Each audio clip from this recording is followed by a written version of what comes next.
Jeff, welcome back from Davos, and I saw all your video work. You had a great scoop last year with Chad Hurley, and that was fantastic, but this year you have so much more. How did you manage all of that? Reuters and Nokia gave out to about 20 of us their Mojo camera, which is just a Nokia N82, and they have a little bit of software on this so that I could shoot a video, hit two buttons, and it went right up to Reuters. And and it really changed my view of this. I have a little camera like you do. That's what I took last year to. It's not as big as mine, though. Right. You have a bigger camera. That's right. I will stop there. All right. And so I took it along with me to Davos last year, and I'm holding the camera and doing it, and it seems so small and light versus TV. This is a quantum leap in difference. So I ran into David Cameron, head of the Conservatives in the UK, who's been doing great things on video. And so I said, "Oh, do you mind if I talk to you for a minute? You mind if I do this?" Bing. And talked to him for 2.5 minutes, hit the button, it's up online on Reuters. So how is it different to talk to the small camera like this? It's different because when we do web camera, it's very direct. We don't do sort of different takes, we just immediately... That's it.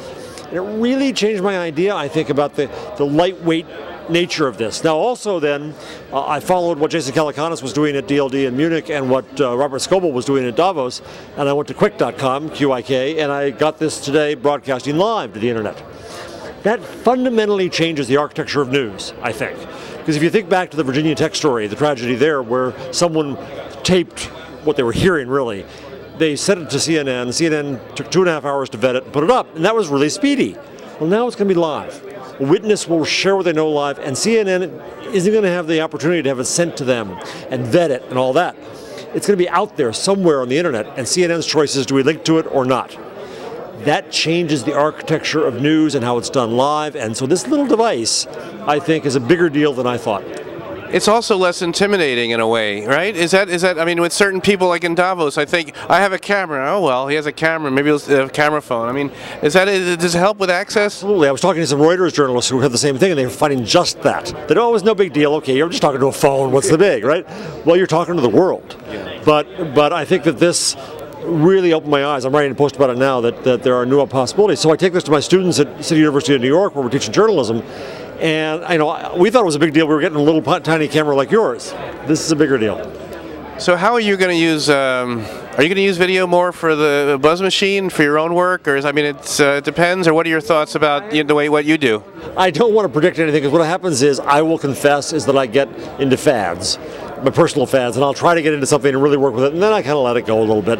I was doing a lot of video last year. I want to try to play with this. I want to carry it around. Ever since 9/11, I've always carried a camera with me, because there were scenes that I missed that day and are only in my memory.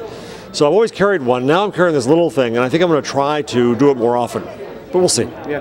And Jeff, in terms of the panel that you just hosted, we talked about the big media and their role as a syndicator, or their traditional role. What is their role as a syndicator, or as a sort of a distribution platform? Is it over? What is the value that they present to distributing content around the internet? The model that I like today is the network model, and Glam is a great example of that, where Glam in 2 years grew to be the largest women's brand online, larger than iVillage. And they did it by owning little pieces of content themselves, but then by wrapping around that a lot of other blogs and other sites. So they became a curated content and ad network. And you see that happening for some of the folks at the panel. Reuters is starting a financial blog network, various ones across the world. Washington Post has done 3 or 4 networks. The first one was travel. And The Guardian, I know, is doing a green ad network. I think that's not going to take over the world, but I think it's an important way that large media sites can grow without the cost and the risk of having to have staff do it. We can't afford to anymore. So I think that when that happens, you then say, well, what's the relationship of the big media company and the journalists in it, by the way, to these new practitioners? Well, they may be community organizers, they may be enablers, they may be moderators, they may be educators and teach them how to do it better. There's all kinds of new roles here, but it's really going to work when they start supporting them with money. And big media has to encourage more things to be created out there so that they can gather more and create less. And that starts with money. So I think the first thing they become is ad networks. And lastly, video. We see, experimentation with the Washington Post has been in the lead on this. The Times has been doing. You've been seeing some. What do you think about the video integration in newspaper sites and where that might be going? Well, we heard today that they're losing money on it, which is disturbing. And I'm hoping that's partly because they're trying to make it too fancy. Putting up video like this, though it'll be very different from TV video, I hope will be cheaper.